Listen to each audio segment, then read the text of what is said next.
Baharampur hotel exploration day 4। তো 4th ডেতে আমি চলে গেছিলাম হোটেল সঙ্গমে। তো এটা তেমন হাই রিচ প্রপার্টি না, বাট গাইজ অনেক সুন্দর একটা প্রপার্টি।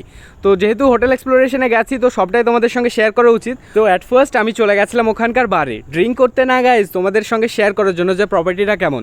তো এখানকার বারটেন্ডারের জায়গাটা বেশ সুন্দর ছিল, আর এখানে ডিম লাইট জ্বলছিল, সেটার জন্য অ্যাস্থেটিক ভাইবস আসছিল। তো আমি যেহেতু ড্রিঙ্ক করি না তো একটু শো অফ করে নিলাম ড্রিঙ্কসগুলোর সঙ্গে। তারপরে একটা টেবিল দেখে বসে নিলাম, আর এখানে লেখা ছিল চিকেন সিজলার। তো আমি প্রথমে মাছের একটা ভাজা অর্ডার দিয়েছিলাম, খাই না তাও একটু টেস্ট করতে ইচ্ছা করলো। তারপরে এখানে পনির পকোড়া উইথ চিলি সসের সঙ্গে অর্ডার করেছিলাম। তো সেটা খেয়ে আমার কিছু পিৎজার ডেলিভারি ছিল, বিকজ পিৎজা খেতে আমার অনেক বেশি ইচ্ছা করছিল। তো দেখো গাইজ কতগুলো পিৎজা অর্ডার করেছিলাম, বিকজ পিৎজাতে অনেক বেশি ভালো অফার পাচ্ছিলাম তাই জন্য।